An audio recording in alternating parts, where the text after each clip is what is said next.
yung vision Yes. natin para sa gawain ng Panginoon.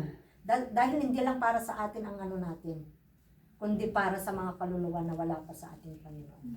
Spiritual remodeling, transforming the builder first building a general Christ-centered home, function exactly like a deep structural remodeling project. Katulad ng magpatayo ng bahay, di ba? Oh.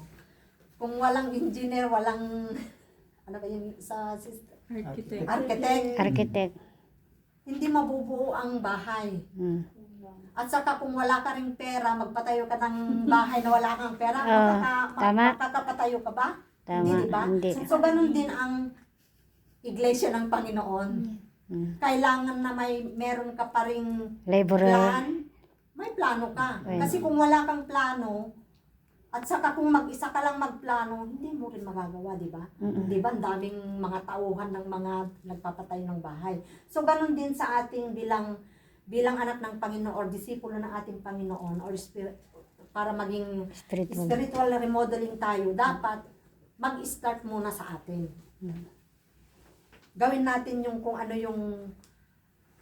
yung pinaplano, katulad ni brother, nagplano na magkaroon tayo ng gawain ng Filipino Community Church, di ba? So, kailangan din natin bilang sumusunod din sa ating Panginoon, kailangan natin tumulong. So, ganun din yung pagpapatayo ng bahay. Na kung may plano na tayo ay mag-invite ka, o mag-encourage ka, o ikaw ang mag-pray ng ganito, ikaw ang magturo ng ganito sa mga hindi pa nakatapos ng lesson. Yun ganun, yung pagtutulungan natin is once na nagawa na natin yung ninanais ng Panginoon na ma-rebuild natin ang spiritual remodeling natin or work for the Lord. Model sa iba rin, mabubuo natin ang ninanais ng Panginoon, ang iglesia or ang church niya. So, Amen. ganun din sa ating bilang anak ng Panginoon. So, nandun yung mga plano natin. Hindi lang plano, kundi igawa natin kung ano yung mga plano natin. Magtulungan tayo.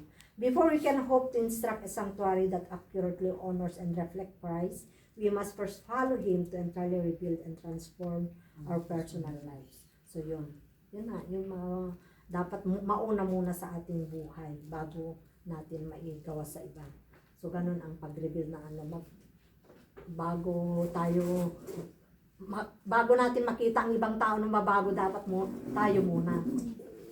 Or bago tayo mag-share sa salita ng Panginoon, tayo muna ang dapat mag-learn. That continues to be learned and to teach others also. Every single act of prayer, importante rin sa atin yung prayer. Wag lang tayo mag-pray kung kumakain tayo. Kundi kung maari lang is meron tayong morning devotion, meron tayong kung meron kang time sa araw, pwede rin tayo mag-pray, pwede rin tayo sa gabi bago matulog.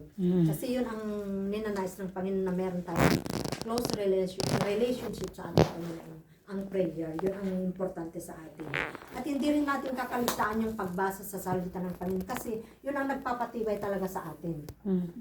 Kasi once na hindi ka nananalangin, prayer without a day without prayer, ano ba yung tawag yun?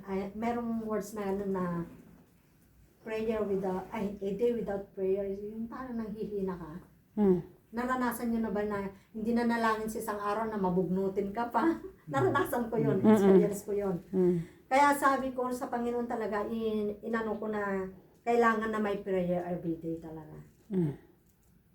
Yung kailangan Prayer din without na magbasa ceasing. or nandun yung mag-meditate or mag-memorize sa mga salita ng Panginoon kasi maganda, nakakatulong sa atin. Lalong-lalo na kung meron tayong mga experience na mga trials, problems. Kasi nasa salita ng Panginoon ang lahat ng kasagutan sa lahat ng mga nararanasan natin.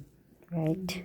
So yun, malaking tulong sa atin ang salita ng Panginoon bilang para maging spiritual remodeling. Every single act of prayer, scriptural engagement, and daily discipline constitute a critical break in this traditional work.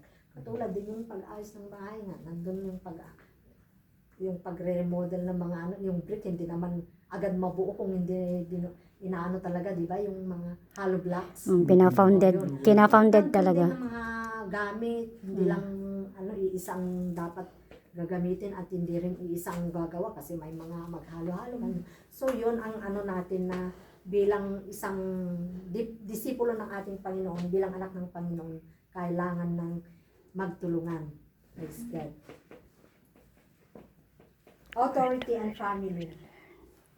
Ay, excuse me, Father.